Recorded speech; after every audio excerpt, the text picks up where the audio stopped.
the Premier League has finally returned, and what a return it was. Some brilliant football in the first game week of the new 23-24 Premier League season. As I have been doing, we're going to predict how I think game week 2 is going to go, but before that we're going to take a look at my predictions for game week 1 and see how well or how badly I did. It didn't go well. So we're going to start off with Friday's match and Burnley versus Manchester City. Now I predicted 4-1 to City, but it was actually 3-0. Now Manchester City opened their account 4 minutes into the new season as the robot struck again.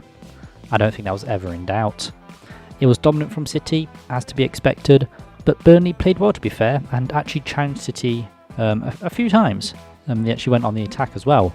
So I was pleasantly surprised at how Burnley performed, but I don't think anything was as assured as a Man City victory. That kit is cold as well, damn. And then we move on to the Saturday fixtures and Arsenal versus Nottingham Forest. Now I predicted 4-0 to Arsenal. It was actually 2-1, and the Gunners got their season off to a winning start, but it wasn't a cakewalk as many was expecting. They bossed the first half with a Saka rocket. You can't really fault that. No one was saving that, let's be honest. But Forest held on and salvaged a goal with a brilliant link up between Elanga and Awoniyi. As a Forest fan, it's looking good. I didn't think we'd score, and we hit them on the counter, so, can't really complain. And then we move on to Bournemouth versus West Ham United. Now I predicted 2-1 to the Cherries. It was actually just 1-0. The Cherries shared the points with the Hammers on opening weekend. The Hammers opened the scoring and looked good, to be honest. They looked like the dominant side throughout the match, but just couldn't hold on as Solanke equalised. That Bowen goal was class though. If you look at a lot of the Bournemouth strikes, it looks like they were also going for worldies. So maybe if you just focused on your goals, you might have won. And then we move on to Brighton Hove Albion versus Luton Town. Now I predicted 4-0 to Brighton, and it's actually 4-1. It was an expected win at the Amex for Brighton, but Luton did manage a goal from the spot, no matter how soft that penalty was. Brighton looked good as usual and breezed past Luton as I think everyone was expecting, but fair play for Luton for getting a goal, I guess, even if it was a soft penalty. And then we move on to Everton versus Fulham. I predicted 2-0 to Fulham, and it was actually just 1-0. Everton couldn't seem to find the back of the net as Fulham beat them by just a single goal. Everton also looked like their dominant side at Goodison, as Fulham were not great, but the amount of shots Everton missed was almost comical. There's no way this Morpay fella is a professional footballer, like, come on, how many shots do you have to miss? And then we move on to Sheffield United versus Crystal Palace. Now I predicted 2-1 to Crystal Palace, and it's actually just 1-0. It was not a great start for the Blades as they fell to defeat at Bramall Lane. It wasn't a complete cakewalk for the Eagles as Sheffield United did put up some resistance and had a few chances themselves, but I think looking at the match, Roy Hodgson showed more fight than Sheffield United did. And then we move on to Newcastle versus Aston Villa. Now I predicted 2-1 to Newcastle, and it was actually 5-1 to the Geordies. And it was domination at St James's Park as the Geordies absolutely thrashed Aston Villa. It made everyone's predictions of Villa being on the up look a bit silly, but they were just completely outclassed on Tyneside. I don't think anyone saw this battering coming, and it's set up Newcastle very well for this season if they can keep doing those dominant performances like they did towards the end of last season. So fair play to Newcastle, and Villa just got absolutely demolished. And then we move on to the Sunday fixtures and Brentford versus Tottenham. Now I predicted 1-0, and it's actually 2-0, so I got the result right at least. The points were shared as Andrew managed his first Premier League match. Both sides were more evenly matched than I expected, and it was a very strange seeing both sides without their star strikers. I'd say Brentford were the better side, but it wasn't by much. There were some very fine margins, but Tottenham looked interesting. It's going to be interesting to see how they'll perform under Ange, but it was promising for Tottenham. They might build on the shambles of last season, but I don't know, I doubt it. And then we move on to Chelsea versus Liverpool. Now I predicted 2-1 to Liverpool. It was actually just 1-0. Sunday was the day for draws as it seemed, as the points were also shared at Stamford Bridge. Despite spending 800 million over 3 windows, Chelsea did not look like the better side, and Liverpool were also lacking, to be fair. Neither side was overtly better than the other, and that is reflected on the scoreline. Both sides also had a goal chalked off as well, so it could have been another 2-2 draw. But yeah, neither side was brilliant. It was just a battle of the mid, to be honest. And then we move on to Manchester United versus Wolverhampton Wanderers. Now I predicted 3-0 to United, and it was actually just 1-0. Manchester United were not as dominant as I expected, to be honest. They massively got away with 3 points. Wolves were very impressive, to be fair, but just could not find the back of the net. and honestly, they should have won if anything. Manchester United were massively helped by a Stonewall penalty that was just not given for some reason. And then the referee board apologised to Wolves after the match, saying it should have been a penalty. So obviously you've got to score that penalty, but that's potentially a point taken off Wolves that they should have had. It should have been a draw. Yeah, but those referees been dropped for next week, so hopefully that doesn't happen again, but it probably will, knowing the standard of refereeing in this country.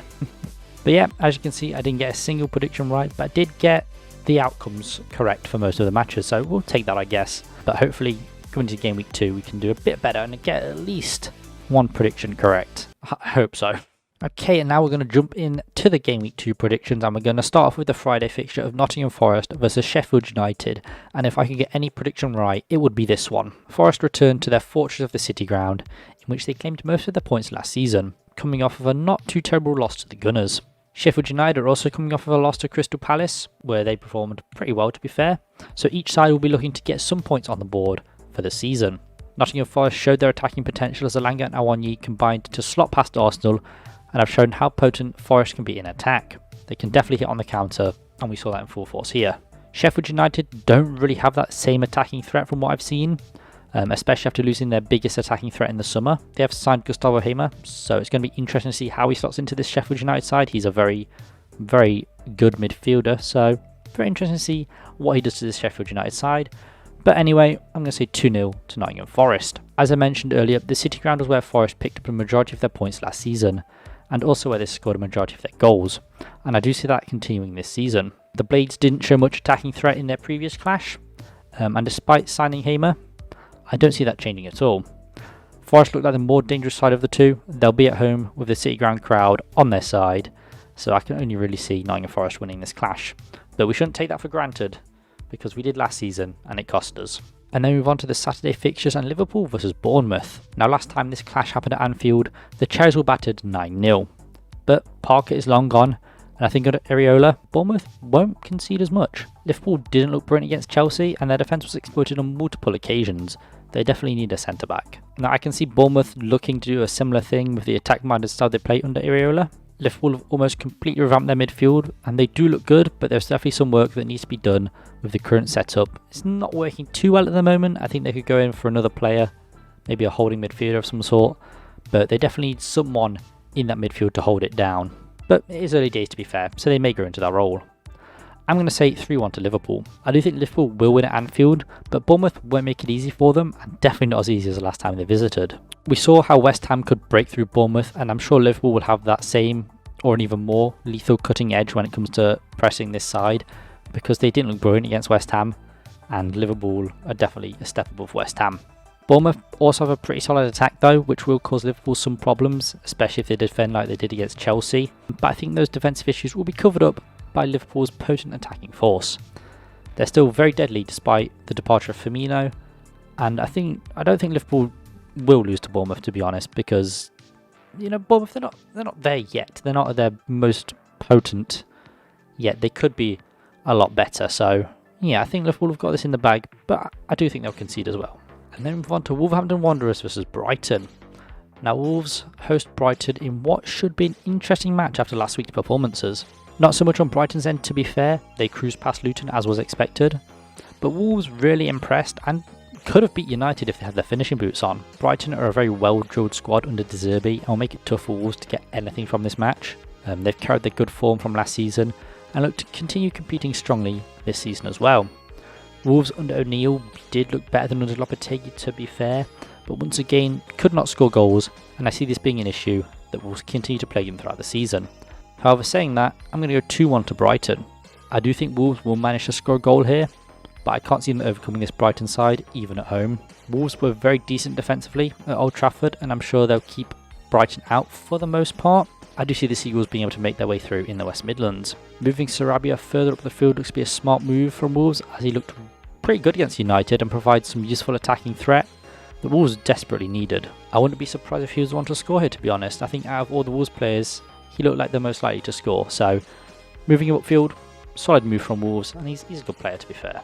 And then we move on to Fulham versus Brentford. Now it's a West London derby as the Bees travelled to Craven Cottage to face the Cottagers. Fulham didn't look brilliant against Everton and probably should have lost to the Toffees, whereas Brentford went toe to toe with Tottenham and shared the points with the London outfit. Fulham looked a lot better once Mitrovic was introduced, but the Serbian strikers made it clear that he wants out, and that will definitely affect the club moving forward. Brentford still looked good without their star striker though, with Mbeumo and Wissa showing that they can score the much needed goals to take Brentford up the league.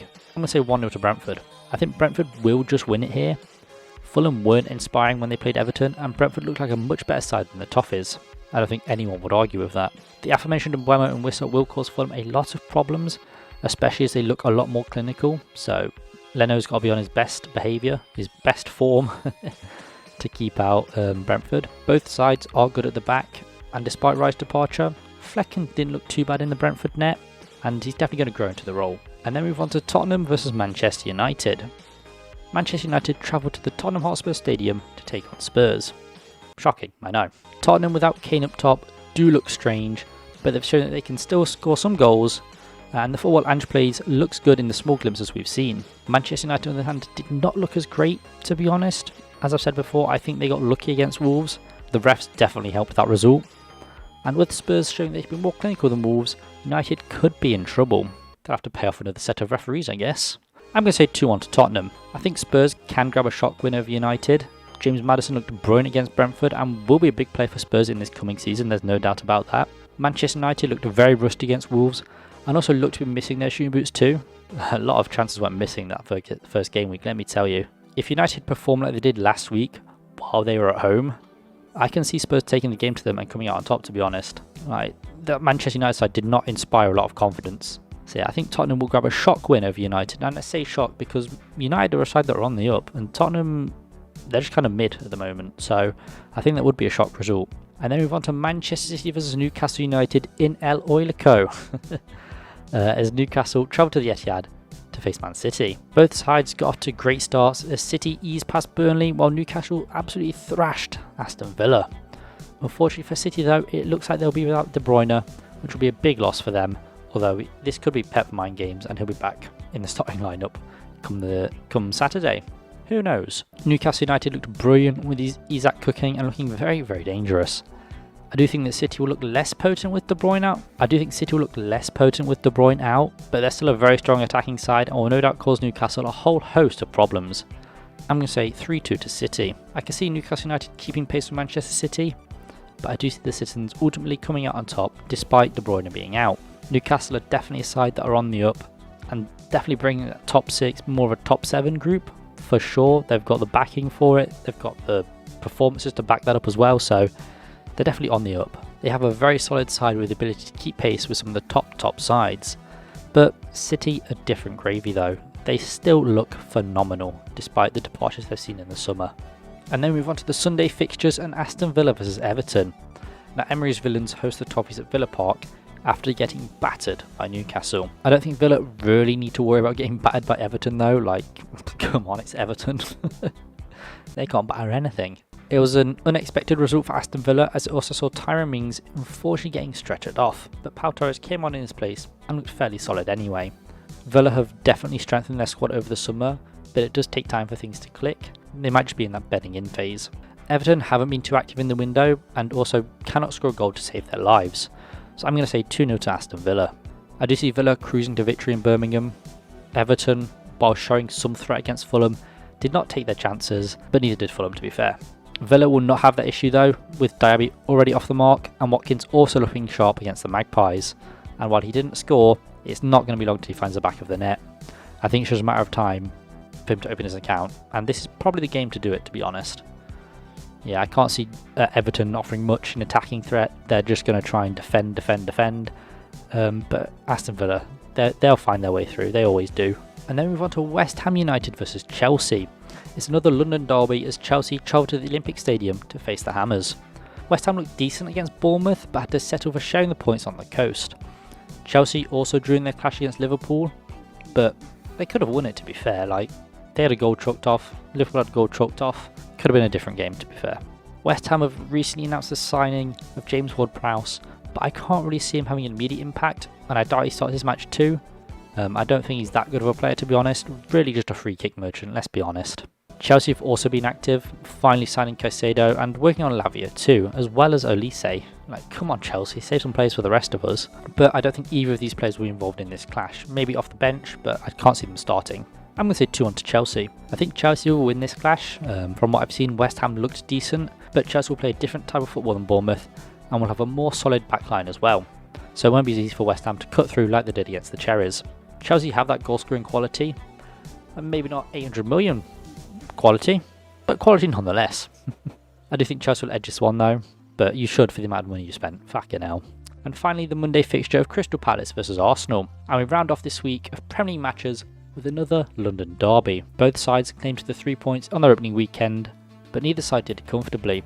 Palace securing a 1-0 win in Sheffield, whereas Arsenal won 2-1 against Forest. Arsenal didn't look as good as they did last season, so this journey to Selhurst Park may not go as expected. Palace looked solid against Sheffield United, which you'd hope, they've just been promoted, whilst Arsenal did look solid as well for the most part, but Timber ended up getting injured and he looks to be out for some months. Now Arsenal's backline hasn't changed too much to be fair, but they don't look as resolute as they did last season, so I'm not sure what's happened there. Maybe it was just the style they were playing against Nottingham Forest, who knows. I'm going to say 2-1 to Arsenal. I do think Arsenal will win here, but I can't see it being a comfortable win. As I said, something about the Arsenal backline doesn't fill me with confidence, so I can see them conceding 1 to Palace, especially with the many attacking threats they offer, especially if they get hit on the counter like they did against Forest. I do think Arsenal are the better side though, and should be able to take all 3 points back to the Emirates, but I would not be surprised if Palace scraped a draw through, because they have the potential to do that. Like they could cause Arsenal a couple of problems, I'm not going to lie. That has been my Game Week 2 Premier League predictions. If you have any of your own, please do leave them in the comments down below. And yeah, hopefully I can predict one result, specifically a result in the East Midlands, correctly. I'll be a very happy chappy if so. I've been O2GT. Hope you have enjoyed. I'll see you guys in the next video. Peace.